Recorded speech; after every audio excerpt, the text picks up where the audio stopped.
আসসালামু আলাইকুম। আজকের ভিডিওটা যারা সৌদি আরবে নতুন তাদের জন্য সররাফাত থেকে ব্যাংক থেকে কীভাবে টাকা উঠাইবেন, ব্যাংক কার্ড থাকলে ব্যাংকের থেকে কীভাবে টাকা উঠাইবেন। আমি আজকে ব্যাংকের একটা সররাফার মধ্যে আসলাম। আইসা এই যে সররাফার নীল বাতিটা জ্বলতেছে, সবুজ বাতিটা, এই যে সবুজ বাতিটা জ্বলতেছে, এই বাতিটার মধ্যে আমি কার্ডটা ঢুকাবো। কার্ডটা ঢুকানোর পরে 5 সেকেন্ড সময় নিব। এই যে কার্ডটা ঢুকাইলাম, 5 সেকেন্ড সময় নিব।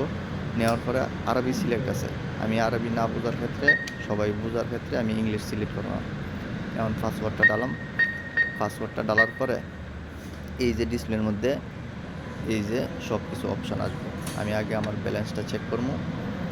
এই যে 2 নম্বরটা ব্যালেন্স, টাকা আছে ব্যালেন্সে। এখন টাকাটা উঠাম, ইয়েস দিয়ে দেবো। ব্যালেন্সে টাকা আছে, ইয়েস দিয়ে দেবো। নো দিলে কার্ডটা বাইরে দেবো। তো এখন ক্যাশ আউট করবো। ক্যাশ আউট করতে হলে আমি যত টাকা উঠাবো এখানে যদি থাকে ওইখানে চাপ দেবো, না থাকলে অ্যানাদার অ্যামাউন্টের মধ্যে চাপ দেবো।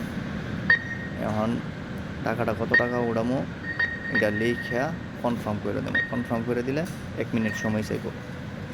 1 মিনিট অপেক্ষা করতে হবে। এই যে টাকাটা এখন গণতাছে, মেশিনের ভিতরে টাকাটা গণতাছে।